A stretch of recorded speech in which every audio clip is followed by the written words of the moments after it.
Hi, Anthony Tilley here. Welcome to another edition of the Solopreneur Show. Welcome to the Solopreneur Show with your host, Anthony Tilley. To get your hands on more great business training and advice, plus the chance to join our free Facebook group where you will see extended guest interviews, the opportunity of free one-to-one coaching, and behind-the-scenes access to Anthony, go to www.thesolopreneurshow.com and join us today. And here's your host, the man himself, Mr. Anthony Tilley.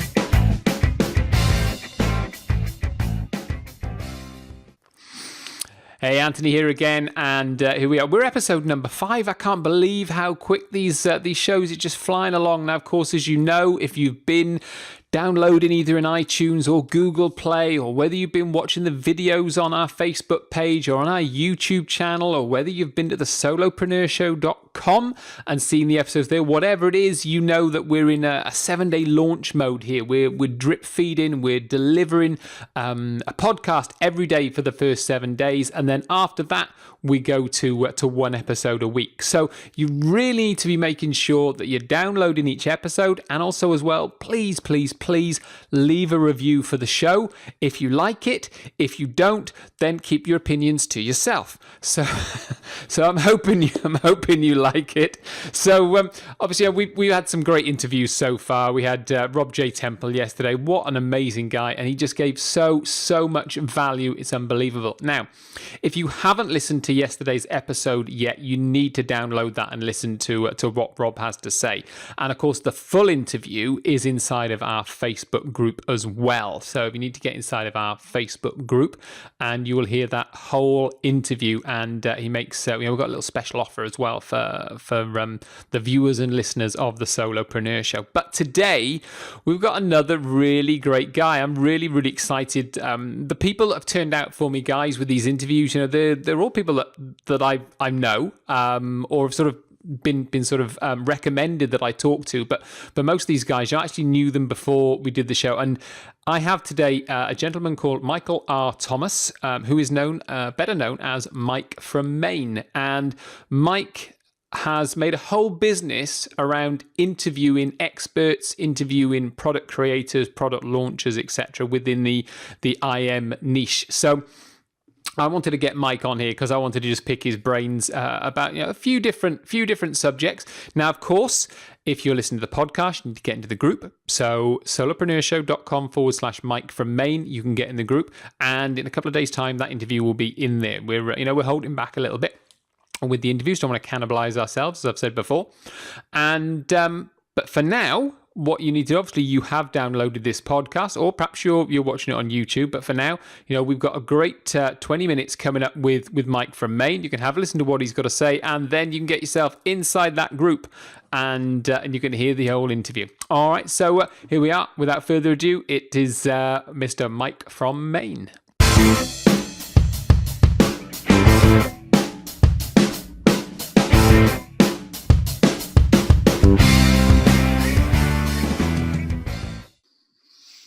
Okay, so I'm joined today by Michael R. Thomas, AKA Mike from Maine. Hey, Mike, how you doing? I'm good. Thank you very much for having me on your show. No problem at all. It's an absolute pleasure to have you. Now, guys, the reason why I've got Mike on the show, I've known Mike now probably about 6-7 years, something like that. And Mike is a real expert at conducting interviews. So first, obviously, I wanted to get a few hints and tips and learn his little strategies, etc. But there's a few other bits and pieces. Mike is going to have some very interesting insights to experts and to people who work from home that I really wanted to get to you guys here on the show. So, Mike, the first thing that I always love to do on the show is find out really about my guest's background, because everybody has obviously their own unique story. So, if you'd like to share with us sort of, obviously I was going to say where you're from, clearly Mike from Maine, there's a big indicator, but if you wanted to share your story with us, it'd be absolutely great. Sure, yeah. I won't give everyone the super long version, but I'll bring you back to the relevant points here. First off, I want to say, just so everyone knows, I'm not a business major. I never took a business class in my life. When I was in college, I studied English literature and Spanish language. So I remember seeing the business school students all dressed up in their suits and ties going to class and just being like, oh, the whole corporate lifestyle, that's something that I didn't want. And when I thought of business, I thought of corporate and going in there and having a boss and working your way up the ladder. And that's just something that I never wanted. So yeah, after college, I ended up trying to look for a job, and I ended up teaching English, moved to Prague, and I quickly noticed that money was a little bit more important than I had perhaps anticipated. Surviving on a teacher's salary, I was able to like go out to eat and go to the movies once in a while, but I definitely wasn't putting away a lot of money for retirement or being able to buy the nice things that I wanted to get and have the experiences that I wanted as far as like taking more trips and stuff is concerned. So it was 2003, 2004 that I came back to the States, and I found out that my brother, who also lives in Maine, he was making money online selling magazines as an affiliate. So what he was doing at the time, this doesn't work anymore like it did, but what he was doing at the time was he was buying ads on Google and Yahoo Overture, Yahoo Ads.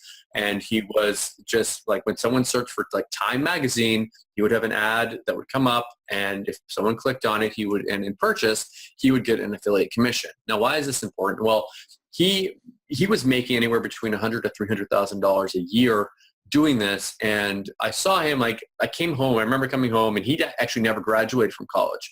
I came home, and he was living in this nice house. He had this nice car.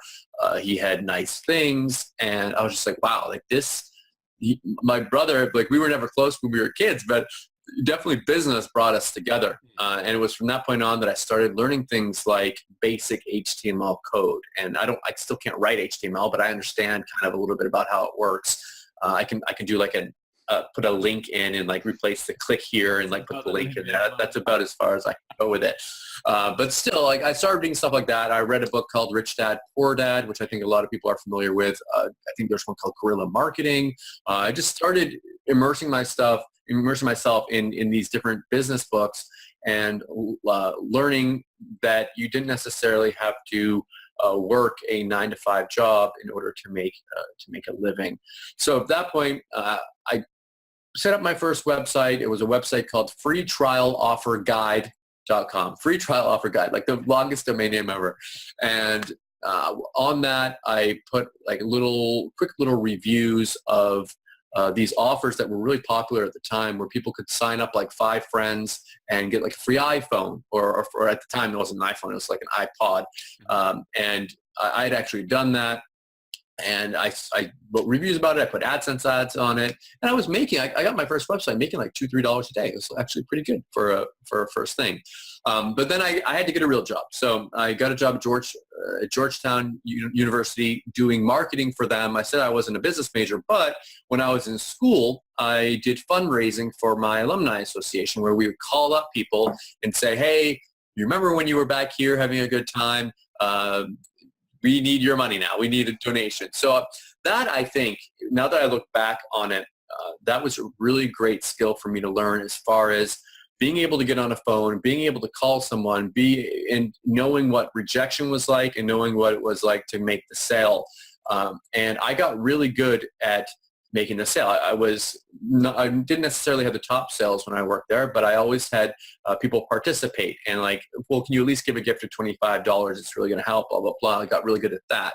So I think it's important that you have some kind of experience. You know that you're not going to hit a home run every time. You know that not everyone is going to be a sale. And that's a lesson that I learned from there. But moving forward, I got a job at Georgetown. I was making about $40,000 a year, but I started playing around a little bit more online. I was doing some stuff where I was doing CPA ads, where I would pay for ads on Google. When someone searched for something like free Pizza Hut coupon, they would search, and then my little ad would come up. They click on it, they put in their email or their zip code, and I would make $1.40. And if I was able to make more than I was spending, then that was all profit. So I was able to do that, and I got up, so I'd saved about $100,000 in my bank account. And in 2008, I decided to leave the States, pack up everything in a crate, and travel the world. And I went to India first, living off of my internet business because I was still making money on autopilot, making about $100 a day on autopilot when I was in India. And if you've ever been to India before, you know it's dirt cheap there, so it was really easy to live off of. Yeah. And then I found my way over into Turkey, and I started working at a kind of an alternative treehouse resort. I worked there as a bartender. It was free booze, lots of pretty girls, and a free place to stay. So it was, I did that for a while, but what happened while I was there, and this is a good lesson for your audience, I started becoming complacent. And I wasn't spending so much money there because everything was pretty much free, but my business went from $100 a day to $50 a day, and then nothing a day. So I started living off of my savings. About 2008, 2009, I started living off my savings, and still I had $100,000. I wasn't spending very much money, but I started to get a little bit worried. Well, I ended up staying in Turkey, and I moved to Istanbul. I got a cheap apartment there. It's not very expensive to live here, but my money started going down. It was $80,000, then $60,000, then $50,000.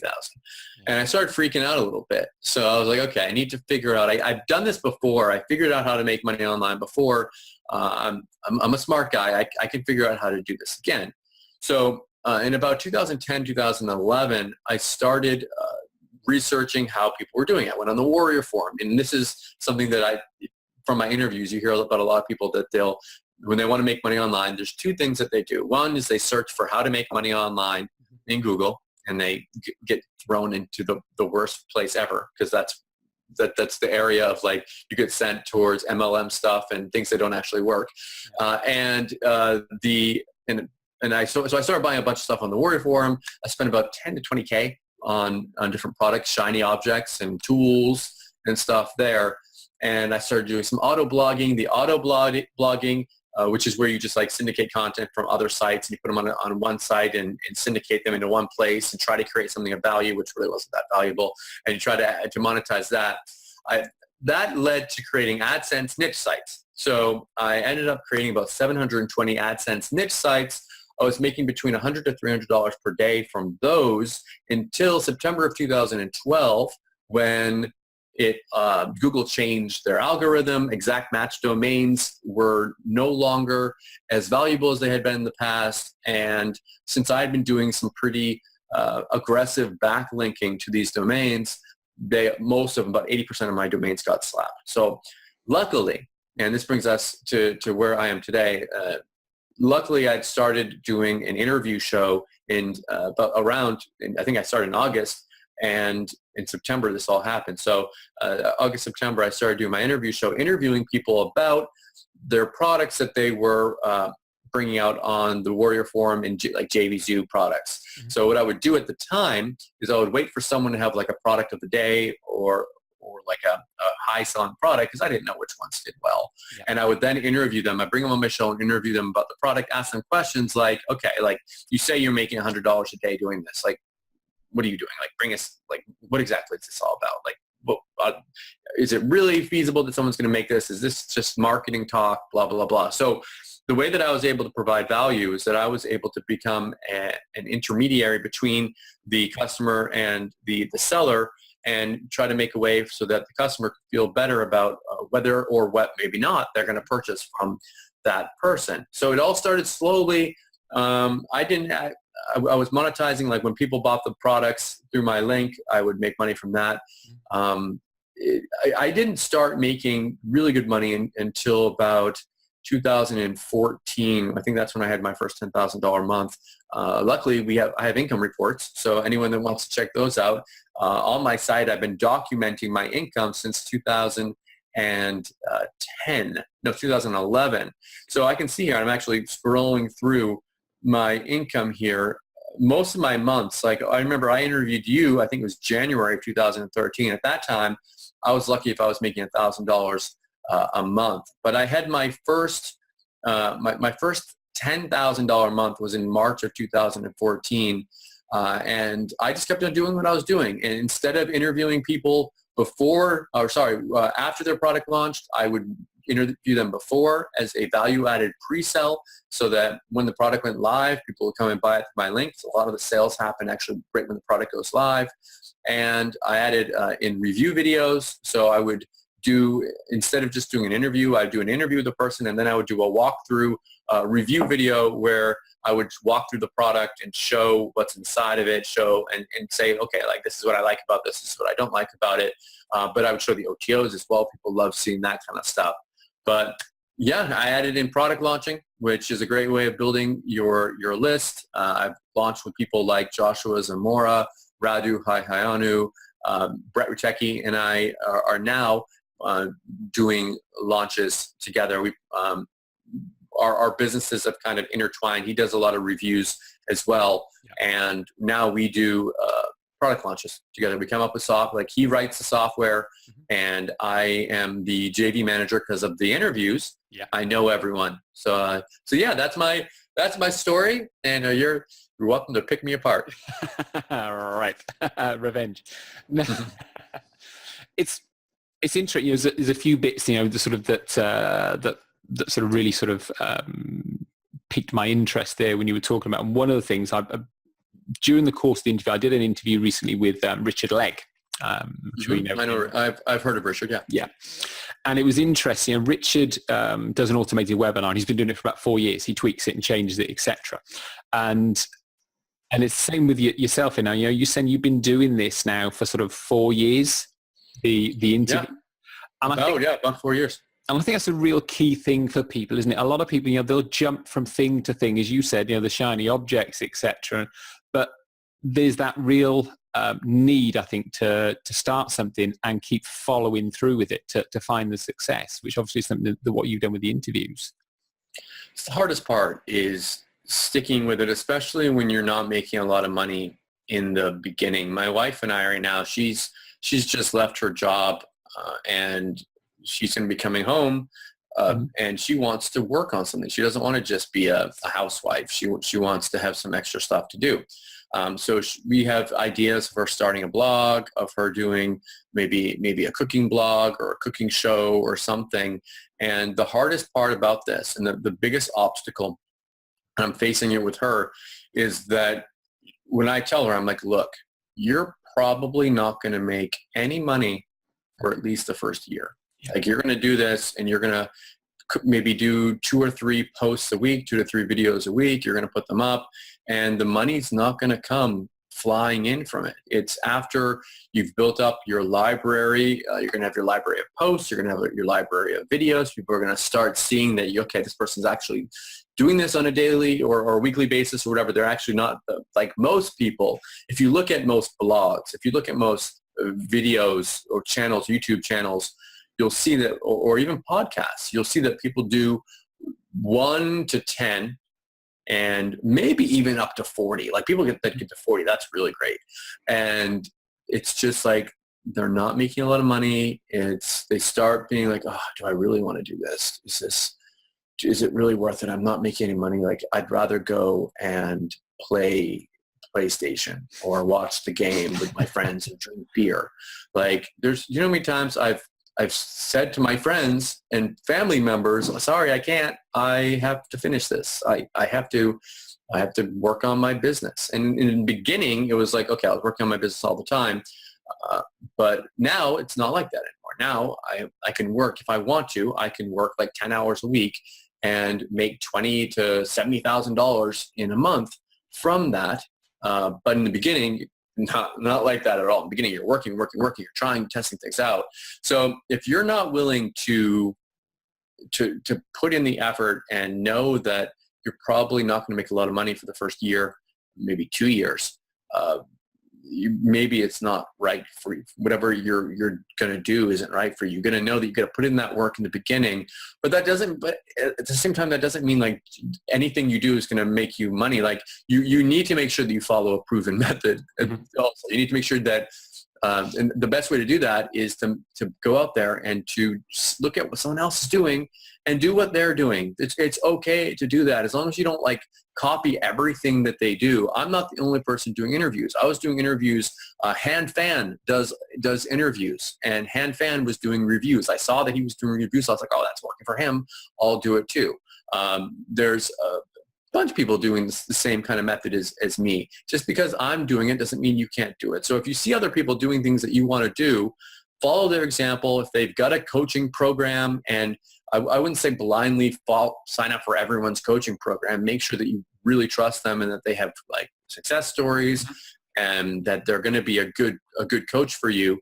But it can be worth it. You can really get rid of a lot of the barriers really quickly. If instead of spending hours and hours and hours and hours, you can pay for it and you can get rid of that. That being said, did I pay for high ticket coaching? No, I didn't. I did it on my own. But at the same time, you can kind of say that I got free coaching because of all the interviews that I did with people. So I was sneaky about it, and I was able to, for example, how I got to interview Anthony was back. He was putting out a course, I believe it was on solo ads at the time. Yeah. And I was able to go and I was really interested in solo ads because I wanted to build my list. And I was able to bring him on my show and ask him everything I wanted to know about solo ads. And I know that if I had just emailed him and said, hey, you got an hour for me to just pick your brain about solo ads, he would have been like, hey, Mike, you're a nice guy, but I'm really busy right now. Like I really want to watch the next, I don't know, best world out at the time. Simpsons Marathon is on. I really want to watch that. Like it's not like by doing a show, by doing interviews. This is what I want to say. By doing that, you're creating something of value, whether it's a podcast or a video show, and you're able to get people to come on and talk with you that normally wouldn't. Because I'm telling you, if you message me and say, hey, Mike, can you get on a Skype call with me? I'll tell you no. I'll say no. I'm so sorry. Like that's nice, but I really don't have time for it. Yeah. But if you say, I've got a show, I've got a website, you should send me a link to your website or your podcast. You show me that you're serious about it. And even if you maybe have only done 10 of them, there's a lot of times that I'll look at that and I'll go, okay, this person's really trying. I'm going to do it because I want to support them. I remember what it was like to be in their place. And it's the other thing as well, obviously, it's very much the law of sort of reciprocation as well, isn't it? So you're getting something from them, obviously, because you're doing the interview and you're getting this knowledge. But as you said, you're creating content and you're going to be promoting them in some way, shape or form, even if it's just that they get a copy of the video that they can use in their own marketing. It's give and take, isn't it? Everything, not just business, everything's about give and take. Everything's about reciprocation. Marriage is about reciprocation. Everything that you're like family. I mean, everyone has a role. Everyone is giving value, and you'll see in different relationships when people stop giving value, that the relationships get a little bit awkward, and that's when problems can arise. When someone's giving more and someone else is taking more. So this is something that you should always be thinking about. What can you give? How can you bring value to the table? How can you make it so that it's going to be a pretty even exchange for the two people involved? And sometimes the transaction won't necessarily be even for both people. The reason why I came on this show for Anthony is because I knew him since way back.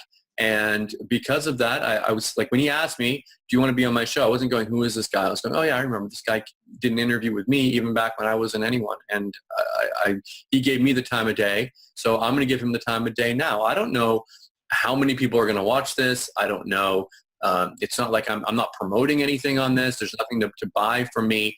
You guys will, maybe people that don't know me will find out about my website, and maybe we'll get a few people come over there. But as far as like that goes, it all comes back to building relationships. And people talk about networking. I think networking is a bad word. I think building relationships is a much better way of describing that you can shake hands with people, all kinds of different people, and hand out your business card to them. But that's going to be completely different than sitting down and having a conversation with someone and actually talking about something, even that's not necessarily business related. You're going to build the currency that comes with these kinds of these kinds of transactions that go back and forth.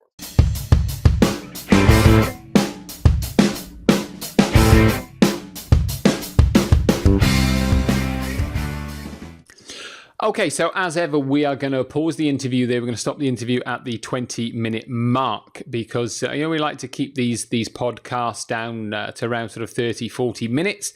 And the same with the videos as well. We put these videos onto YouTube. We have a YouTube channel for the Solopreneur Show.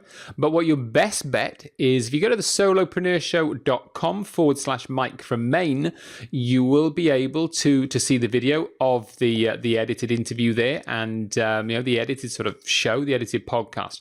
However, if you join our Facebook group, which you'll be able to do from the solopreneurshow.com, you can get inside of the Facebook group. You can see the unedited interviews there. You can also see me doing some training around the corner here at home, and just generally sort of hanging out and doing live feeds, etc., that kind of thing. Just really bringing extreme value to the marketplace and to all of the listeners and all of the viewers, which is the great thing about doing this. So wherever it is that you are listening to this, what I would also do is highly recommend that you subscribe to the show. Again, you can do that at the solopreneurshow.com/Mike From Maine. There will be a subscribe button there. You can subscribe to the show so you get notifications of whenever it is released. Now, as you know, we are in that 7-day launch phase, but that is coming to an end, and we will be delivering a show once a week, every week for you. And you've got to make sure that you subscribe to it so you're going to get those notifications. You're going to make sure you're not missing all the great stuff, as we have very many amazing guests lined up over the coming months. So that said, let's move on with the show. And now it's time for my favourite part of the show. It's Ask Anthony. She just loves the show. She loves this part. She can't help herself. Okay, so I have a question coming from Miguel, and this is an interesting. This is one again. I'm just going to have the one question on this show because this question is, what do I think of solo ads? Which actually there's something I should reveal to you. In the words of the great Michael Caine, you're only supposed to blow the bloody doors off. No, I'm going to admit, that's the wrong quote. Not a lot of people know this. And those quite possibly are the two worst Michael Caine impressions you'll ever hear. But hey, what the heck? It's my show. I can do it if I want to. But what do I think of solo ads? And say, not a lot of people know this, but I've actually left the solo ad industry. I've not made a brouhaha about it. I've not made big fanfare, etc. But if you go to anthonytilley.com/traffic solutions, you will see something very different there from what there used to be. My solo ads page is no longer there, but there is the opportunity to see some great content, some great training. In fact, if you go to that page and you'll see an interview, that interview is going to be edited and is going to be put into to be in a podcast. Actually, it's me being interviewed. Woohoo! So the tables were turned on me when I interviewed Mr. Chris Payne. Again, another upcoming podcast. Just an amazing guy. Chris is absolutely awesome. One of the nicest people I've ever met. Not just in the industry, but one of the nicest people I've ever met. And we actually do the interview over the back here. He came to my home.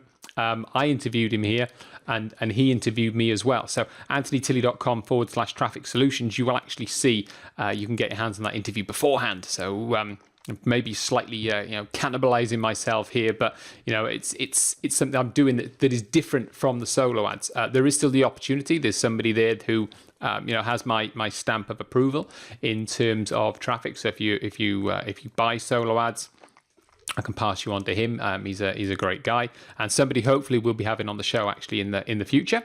And what do I think of solo ads? Okay, so what do I think of solo ads? So here is the skinny, as they say. My thought about solo ads is I think they can be a very good thing. They can be a very good thing. Okay. Like any traffic source, many cold traffic sources, it's cold traffic. Solo ads is cold traffic. And unfortunately, the expectation with the way that, we are today, we everything want now. And a lot of people, a lot of my customers were multi-level marketers who have done for you stuff. They've done for you programs, and they just, they chuck a load of traffic at it and they expect to convert like that. You're going to get a few conversions. It'll happen, but sometimes you will, sometimes you won't. More often than not, people won't just go and fork out several $1,000s to join you on your sort of high level program without you building the know, like, and trust factor. And that's actually what I talk about more inside of the interview with Chris. So I won't sort of spoil that too much. But what you've got to do is build your own list. Make sure you have your own squeeze page, your own follow-ups, yourself in videos, your own email marketing. We talked with Michael Wilding a little while ago about creating content. So, if you haven't listened to that, go to the solopreneurshow.com/Michael Wilding and listen to that interview. If you're inside of the group at the minute, obviously you can see that interview in full, which I really do highly recommend that you do. That's what you need to be doing, is getting yourself inside of the group. That is where all the great stuff is. And that's the thing, with solo ads, it's another source of traffic. Now, unfortunately, yes, because it is a very easy business model, a lot of people have been able to get in on the industry. It's not the same industry that I joined about 6 years ago. And there's a lot of people out there, that it's not solo ads, it's just funnel clicks, or, unfortunately, sometimes, what they call bot clicks can get in there as well. So, you've got to make sure you do your due diligence and make sure as well, that you're sending to your own stuff, to your own page, building your own following, and then promote something in the back end, whether it be, whether it be an MLM program, a high ticket MLM program, whether it be that you're an affiliate for a higher paying program, whether you promote somebody's webinar. We talked to Richard Legg in a previous episode. Richard has that automated webinar, which if you're an affiliate, you can promote it. So there's lots of great ways you can get high ticket stuff into your system, into your marketing, but you need to be building your own following first. So, and that is irrespective of what the traffic is, whether it's solo ads, whether it's Facebook ads, whether it's Bing ads, whether it's from banners, whether it's from the Warrior Forum, whatever it is, you need to be, sort of warming your traffic up. Now, the other thing, obviously, you may have a lot of people listening to this who aren't in the make money online niche. Solo ads do tend to be just in the make money online niche. So if you were sort of looking or thinking about that, you may get the odd one in the health and fitness, but pretty much outside of that, it's really sort of a make money online thing. But there's potential there. If you're somebody who is a solo ad seller at the minute and we're looking to expand out, it's always worth building lists in different niches, and you can then sell the traffic there. So there's another little tip for you. But obviously, thank you very much for the question. I think they can be a good thing, but like any traffic, you don't expect miracles right from the start. You've got to get them into your own sales funnel, build the know, like, and trust with those people who joined your list. Maybe get them into a Facebook group, and then you can look to deliver great value to them, and then just put offers in front of them, make them the offers. If they take them, they take them. If they don't, they don't. But you've built that relationship with people. So that's my answer for today's Ask Anthony question. So listen, we're at the end of the show here today now, and as ever, this is the bit actually where I haven't chopped and changed. So depending on this is the universal part. So if you are just listening to this in the edited version, the podcast, whether it be in iTunes or Google Play or wherever the sort of the various different places that we're going to get this out, you may just happen to have come across it, in a waste paper basket somewhere, I don't know.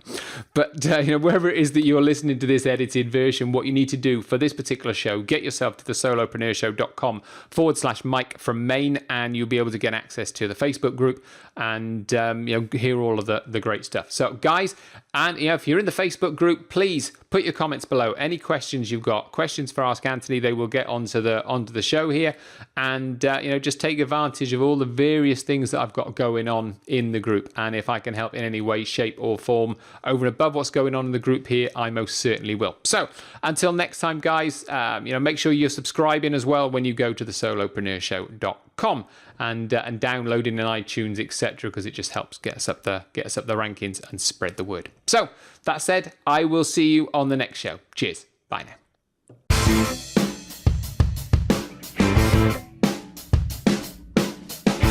To get your hands on more great business training and advice, plus the chance to join our free Facebook group where you will see extended guest interviews, the opportunity of free one-to-one coaching, and behind-the-scenes access to Anthony, go to www.thesolopreneurshow.com and join us today.